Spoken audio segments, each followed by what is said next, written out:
Además habla de que han intentado hasta el final evitar la confrontación en Oriente Medio. Vamos a analizarlo de la mano de Ignacio Ciembrero, experto en geopolítica y escritor, que ya está con nosotros. ¿Qué tal? Muy buenas, Ignacio, muy buenas tardes.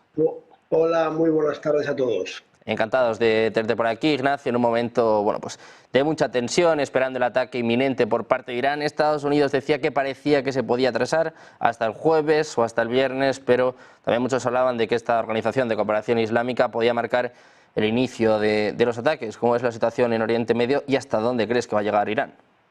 Bueno, la Organización de Cooperación Islámica reagrupa a muchos países, incluidos países absolutamente moderados que no están por seguir la guerra, como por ejemplo Egipto o Jordania. No, lo que no sabemos es efectivamente que si Irán atacará y ha anunciado que va a atacar y cómo lo hará, si lo hará en solitario o si lo hará más bien coordinado con lo que llamamos, o lo que ellos llaman, mejor dicho, el eje de la resistencia, es decir, todas las milicias afines en Irak, en Siria, en Yemen, los hutíes, y la más potente y poderosa de todas, que es Hezbollah en Líbano.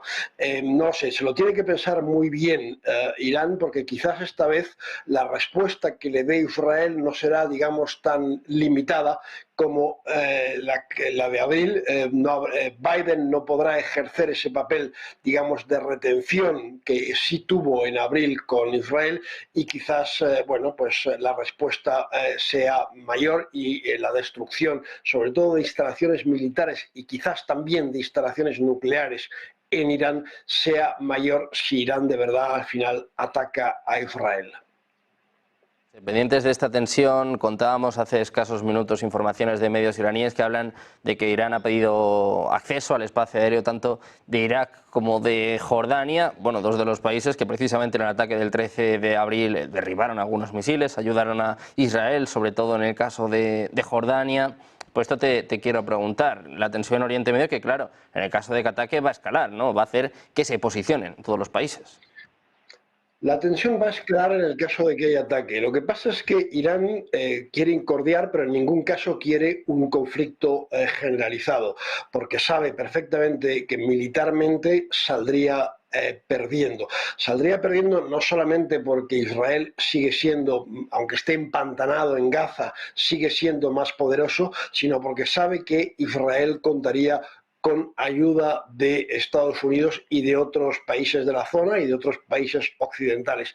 Tú lo recordabas ahora, cuando en abril Irán desencadenó sus represalias contra Israel, tuvo la ayuda de Estados Unidos, del Reino Unido, de Francia, de Jordania, y aunque se dice menos también, tuvo la ayuda para parar sus misiles y para parar sus drones de Arabia Saudí. No, Irán quiere, se siente humillado por el asesinato en su capital del líder de Hamas, de Ismael Haniyeh, y por tanto quiere responder, pero sin entrar en un conflicto generalizado, porque sabe que saldría perdiendo. Y teme sobre todo perder una cosa, un programa nuclear en marcha que no sabemos cuándo estará acabado, pero que sigue pasito a pasito desarrollando, y que es uno de los objetivos de Netanyahu: acabar, o por lo menos asestar un golpe muy duro al programa nuclear iraní.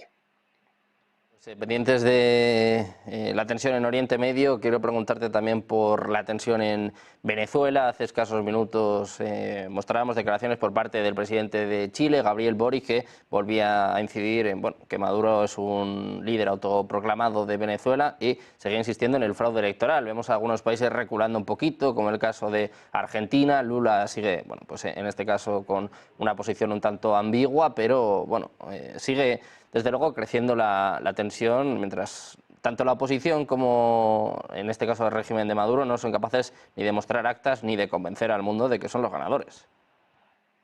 Bueno, yo creo que aquel que no muestra las actas, aquel que debe mostrar las actas, que es la Comisión Nacional Electoral y en última instancia el régimen de Maduro, es el que al no mostrar las actas está demostrando, dejando claro que ha habido algún tipo de fraude.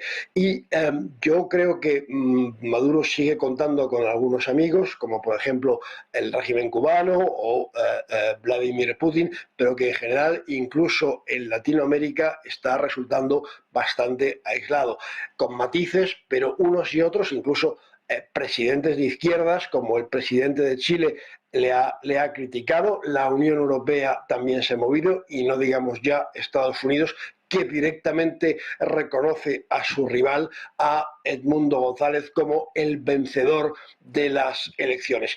Dicho esto, digamos, esas críticas o esa oposición de los países occidentales o de otros países latinoamericanos no van a acabar ni mucho menos con el régimen de Maduro, tampoco las manifestaciones por ahora en la calle, mientras el ejército y las fuerzas de seguridad sigan siendo leales al chavismo, sigan siendo leales al presidente Maduro, y hasta ahora, desde luego, esa lealtad no se ha resquebrajado.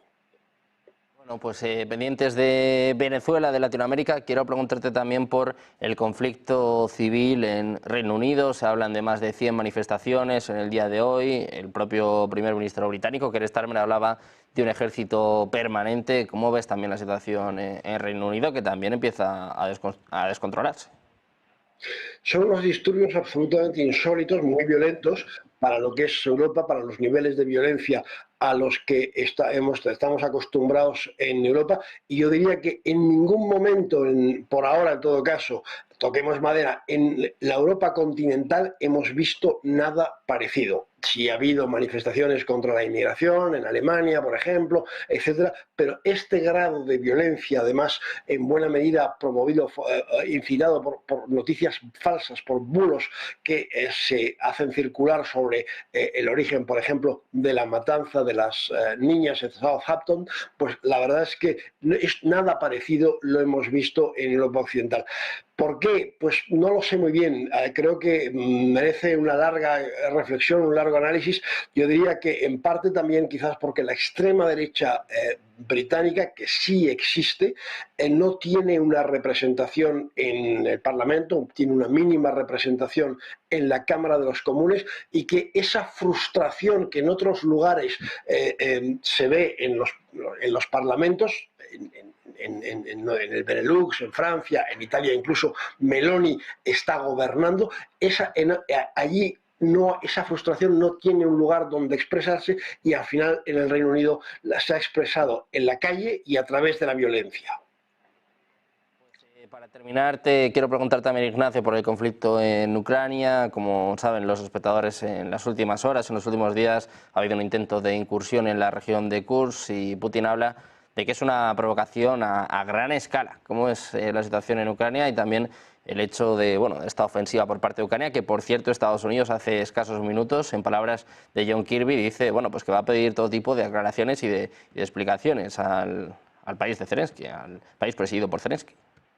Sí, porque en principio a la hora de suministrar armamento, asesoramiento, ayuda tecnológica, etcétera, a Ucrania, es para que la utilice en su propio territorio y no cruce las fronteras, y no, y esta vez yo creo que efectivamente Zelensky ha debido querer levantar un poco también el ánimo de su pueblo, que lleva 2 años y medio de guerra, y ha tomado esta iniciativa que Putin inmediatamente ha considerado como una provocación. Ha debido pensar Zelensky que la mejor defensa es el ataque, y el ataque en territorio ruso. Ya lo habían hecho con misiles, con algunos drones, pero esto de cruzar fronteras hasta ahora no lo habían hecho. Es una novedad. Bueno, pues muy pendientes del conflicto en Ucrania, la tensión internacional que sigue escalando, y ya veremos cómo acaba la situación también en caso de que ataque Irán. Muchísimas gracias, Ignacio, por estar con nosotros. Un placer. Muchas gracias. A Buen vosotros día. un placer.